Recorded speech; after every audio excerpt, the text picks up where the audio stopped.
দেখেন লতিগুলো খুবই সুন্দর, সুস্থ সবল এবং দেখতে খুবই ভালো, সবুজ। তো যাই হোক, কোথায় থেকে এসেছে এই ভাইকে আমরা আগে কিছু গুরুত্বপূর্ণ প্রশ্ন ছেড়ে নিই। আসসালামু আলাইকুম ভাই। ওয়ালাইকুম আসসালাম ওয়া রাহমাতুল্লাহি ওয়া বারাকাতুহু। ভাই কেমন আছেন? আলহামদুলিল্লাহ ভালো আছি ভাইজান। কোথায় থেকে আসছেন? চাটমোহর মূলগ্রাম ইউনিয়ন, চাটমোহর থানা মূলগ্রাম ইউনিয়ন থেকে আইছি, গ্রামপুর বটিয়ারতলা। কতগুলো চারা নেবেন বলে আশা করছেন? ৭,৫০০। ৭,৫০০। জি। কেমন চারা দিয়েছি আপনাকে? কি চারা দেখানো আমার হয়েছে? খুব পছন্দের চারা এগুলি, খুবই পছন্দ হয়েছে। প্রিয় দর্শক, আপনাদের একটি দৃশ্য দেখাই। ভালো বীজ, ভালো ফসল, সুস্থ সবল বীজ থেকে কেবল সুস্থ সবল ফসল আশা করা যায়। আমাদের চারাগুলো দেখেন, সুস্থ সবল সবুজ বীজ। এই চারা রোপণের ইনশাল্লাহ এখন শীতকাল যেহেতু মোটামুটি 2 মাসেই লতি কম বেশি তোলা যাবে। দেখেন চারাগুলো সাইজ দেখেন। প্রিয় দর্শক, দেখেন এই ভাইকে আমরা মোটামুটি 7,500 চারা দিয়েছি, 100 চারা বেশি দিয়েছি।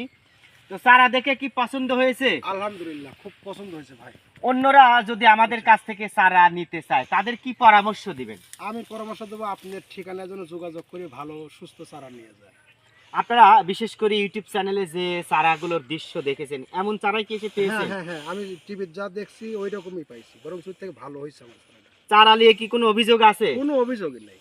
তো আমাদের কিছু গাছ দেখান তো, লতি আসছে কিনা। প্রিয় দর্শক, হ্যাঁ এই দেখেন, এইটা আমাদের বাড়ি লতিরাজ কচুর ক্ষেত। দেখেন সব গাছে পর্যাপ্ত পরিমাণে কিন্তু লতিও এসেছে। বিশেষ করে বাড়ি লতিরাজ কচু সারা বছর চাষ করা যায়। তবে চলছে নভেম্বর, আপনারা অবশ্যই নভেম্বর থেকে শুরু করবেন। ডিসেম্বর, জানুয়ারি, ফেব্রুয়ারি, মার্চ অবধি বাড়ি লতিরাজ কচু চাষ করতে পারেন, কোনো সমস্যা নাই। বিশেষ করে ডিসেম্বর মাস থেকে শুরু হয় বাণিজ্যিকভাবে বাড়ি লতিরাজ কচু চাষ।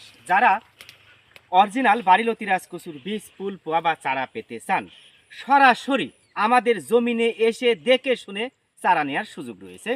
যেমন 7,500 চারা আমরা উত্তোলন করিতেছি।